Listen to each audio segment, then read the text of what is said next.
اس پاک خاتون کے پاس اللہ کا فرشتہ آیا اور کہا، اے کنواری مریم، اللہ تجھے ایک نیک اولاد عطا کرنا چاہتا ہے۔ خاتون نے کہا، یہ کیسے ممکن ہے جبکہ مجھے کسی مرد نے چھوا تک نہیں؟ فرشتے نے کہا، ایسا کرنا تیرے رب کے لیے بہت آسان ہے۔ وہ نیک اور پارسا خاتون کون تھی جو قیامت تک پاک دامنی کی مثال بن گئی؟ وہ خاتون جسے اللہ نے اپنے زمانے کے تمام عورتوں پر برتری عطا فرمائی۔ حضرت بی بی مریم علیہ السلام کے والد کا نام عمران اور والدہ کا نام حنہ تھا۔ حضرت عمران حضرت سلیمان علیہ السلام کی اولاد میں سے تھے اور ان کی اہلیہ حنہ داؤد علیہ السلام کی اولادوں میں سے تھی۔ حضرت عمران بنی اسرائیل میں بڑے عابد، زاہد اور عالم تھے، اس لیے مسجد اقصی کی امامت لوگوں نے آپ کے سپرد کی ہوئی تھی۔ حضرت حنہ کے ہاں اولاد نہ تھی۔ ایک روز آپ نے ایک درخت کے سائے میں ایک چڑیا دیکھی جو اپنے بچے سے پیار کر رہی تھی اور اسے دانا کھلا رہی تھی۔ یہ منظر دیکھ کر آپ کا دل بھر آیا اور آپ نے بارگاہ الہی میں اولاد کے لیے دعا کی، لہذا اللہ نے آپ کی دعا قبول فرمائی۔ مریم کی پیدائش سے قبل آپ کی والدہ نے منت مانی کہ اپنی اولاد کو بیت المقدس کی خدمت کے لیے نظر کر دیں گی۔ بنی اسرائیل کے یہاں یہ روایت تھا کہ جو لڑکا اللہ کی نظر کر دیا جاتا تھا وہ نہ شادی کرتا تھا نہ دنیاوی مشاغل میں دلچسپی لیتا تھا، صرف عبادت گاہ میں خدمت کرتا اور خود عبادت میں مشغول رہتا تھا۔ لہٰذا حنہ نے اللہ سے بیٹے کے لیے دعا کی تھی، لیکن ان کے ہاں بیٹے کے بجائے بیٹی کی پیدائش ہوئی۔ حضرت حنہ نے لڑکی کا نام مریم رکھا۔ سریانی زبان میں مریم کے معنی خادم گئے ہیں۔ چونکہ آپ مسجد اقصی کی خدمت کے لیے وقف کر دی گئی تھی، اس لیے یہ نام موضوع سمجھا گیا۔ حضرت مریم کی ولادت سے قبل ہی آپ کے والد وفات پا گئے، اس لیے حنہ نے ولادت کے بعد آپ کو ایک کپڑے میں لپیٹ کر بیت المقدس کے علماء کے سامنے پیش کر دیا تاکہ وہ انہیں اپنی کفالت میں لے لیں۔ جب حضرت مریم بیت المقدس میں لائی گئیں تو مجاوروں کے درمیان اختلاف پیدا ہو گیا۔ ہر کوئی خود کو آپ کا زیادہ حقدار سمجھتا تھا۔ پھر یہ فیصلہ ہوا کہ مجاورین وہ قلم جن سے وہ توریت لکھتے ہیں پانی میں چھوڑ دے۔ جس کا قلم پانی کے بہاؤ میں بہنے کے بجائے الٹا بہے گا وہ مریم کی کفالت کا حقدار ہوگا۔ اس مقابلے میں حضرت زکریہ علیہ السلام بھی شامل تھے۔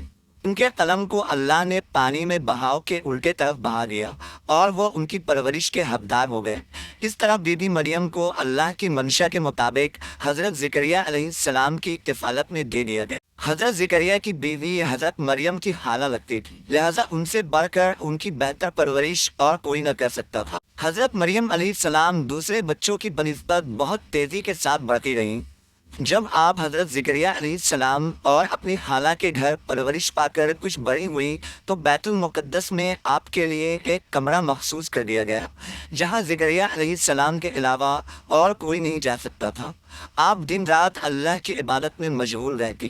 جب حضرت زکریہ آپ کے پاس آتے تو حیران ہوتے چونکہ آپ کے پاس بے موسمی پھل موجود ہوتے، گرمیوں کے پھل سردیوں کے موسم میں، سردیوں کے پھل گرمیوں کے موسم میں آپ کے حجرے میں رکھے ہوتے۔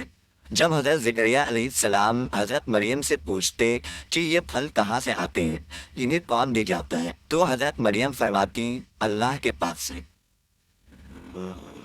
بی بی مریم کو پسندیدہ اور مومنہ بندی میں شمار کیا تھا، جیسا کہ سورہ آل عمران میں ارشاد ہوا، اور جب فرشتوں نے کہا، اے مریم، بے شک اللہ نے چن لیا ہے تمہیں اور خوب پاک کر دیا ہے اور پسند کیا ہے تمہیں سارے جہان کی عورتوں سے، اے مریم خلوص سے عبادت کرتی رہو اپنے رب کی اور سجدہ اور رکوع کرنے والوں کے ساتھ۔ بی بی مریم جس مقصد کے لیے چنی گئی تھی وہ ابھی باقی تھا۔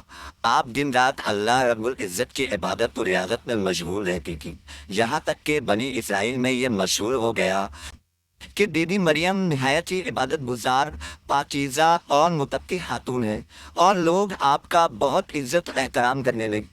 پھر وہ وقت آیا جب جبرائیل علیہ السلام حضرت مریم کے پاس تشریف لائے۔ بی بی مریم ایک غیر مرد کو اپنے حجرے میں دیکھ کر پریشان ہو گئی۔ حضرت جبرائیل آپ کے پاس انسانی شکل میں تشریف لائے تھے۔ حضرت مریم آپ کو دیکھ کر بولی، اگر تو کوئی خدا ترس انسان ہے تو تجھ سے خدا رحمان کی پناہ مانگتی ہوں۔ حضرت جبرائیل آپ کو تسلی دیتے ہوئے اور پیغام الہی سے باخبر کرتے ہوئے فرماتے ہیں، میں تو تیرے رب کا فرزندہ ہوں اور اس لیے بھیجا گیا ہوں کہ تجھے ایک پاکیزہ لڑکا دوں۔ کنواری مریم حیران ہو کر فرماتی ہیں، میرے ہاں لڑکا کیسے ہوگا جبکہ مجھے کسی آدمی نے چھوا تک نہیں اور نہ میں کوئی بدکار عورت ہوں۔ حضرت جبرائیل نے کہا، ایسا ہی ہوگا، تیرا رب فرماتا ہے کہ ایسا کرنا میرے لیے بہت آسان ہے، اور ہم ایسا اس لیے کریں گے کہ اس لڑکے کو لوگوں کے لیے ایک نشانی بنائیں اور اپنی طرف سے ایک رحمت، اور یہ کام ہو کر رہنا ہے۔ حضرت جبرائیل نے بی بی مریم کے گریبان میں پھونک مارنی جس سے آپ کا حمل ٹھہر گیا۔ جب حضرت مریم حاملہ ہوئی تو یہ خبر بنی اسرائیل میں عام ہو گئی کہ حضرت مریم حاملہ ہو گئی۔ اس پر بہت سے لوگوں نے زکریہ علیہ السلام کے گھر آنا جانا بند کر دیا اور آپ پر الزام و بہتان لگانے لگے۔ حضرت مریم بیت المقدس سے نکل گئی اور دور ایک مقام پر جا کر ٹھہری۔ آپ اس مقام پر تنہا رہ رہی تھی کہ ایک دن آپ کو درد ذہ شروع ہو گیا۔ آپ نے ایک درخت کا سہارا لیا اور تنے کو پکڑ کر نیچے بیٹھ گئی۔ آپ جس درخت کے پاس بیٹھی تھی وہ ایک خشک درخت تھا۔ جب آپ اس درخت کو ہلاتی تو معجزے سے وہ درخت سرسبز ہو کر پھل دیتا تھا۔ حضرت مریم درد سے بے چین تھی، بدنامی کا خیال تھا۔ آخر گھبرا کر کہنے لگی کہ کاش میں پہلے مر گئی ہوتی اور بھولی بسی ہو گئی ہوتی۔ اس مشکل وقت میں اللہ نے حضرت مریم کے قدموں کے قریب ایک نہر جاری کر دیا اور ندا آئی کہ پانی پیو اور کھجور کھاؤ تاکہ جسم کو تقویت پہنچے، پھر اپنی اولاد کو دیکھ کر آنکھوں کو ٹھنڈک پہنچاؤ۔ اسی عالم میں حضرت عیسیٰ علیہ السلام کی پیدائش ہو گئی۔ آپ اپنے بیٹے کو لے کر قوم کے پاس آئے۔ قوم کے لوگ آپ کے گود میں بچہ دیکھ کر غضبناک ہو گئے اور الزام لگانا شروع کر دیا۔ ہر طرف سے لوگ تانا دے رہے تھے، حالت زار تنگ ہو گئی۔ تب مریم علیہ السلام نے بچے کی طرف اشارہ کرتے ہوئے کہا کہ اس بچے سے بات کر لو، تمہیں تمہارے سارے سوالات کے جواب مل جائیں گے۔ سرکش لوگوں نے کہا، بھلا یہ دودھ پیتا بچہ ہمارے سوال کا جواب کیسے دے گا؟ اچانک عیسیٰ علیہ السلام نے بولنا شروع کر دیا۔ بچے نے کہا، بے شک میں اللہ کا بندہ ہوں، مجھے اس نے کتاب دی ہے اور مجھے نبی بنایا ہے اور مجھے بابرکت بنایا ہے جہاں کہیں ہوں، اور مجھے نماز اور زکوٰۃ کی وصیت کی ہے جب تک میں زندہ ہوں، اور اپنی ماں کے ساتھ نیکی کرنے والا، اور مجھے سرکش مذمت نہیں بنایا، اور مجھ پر سلام ہے جس دن میں پیدا ہوا اور جس دن مروں گا اور جس دن زندہ کر کے اٹھایا جاؤں گا۔ اس کے بعد حضرت مریم حضرت عیسیٰ علیہ السلام کو لے کر مصر چلی گئی۔ جب حضرت عیسیٰ علیہ السلام کی عمر مبارک 13 سال ہوئی تو بیت المقدس واپس آ گئیں۔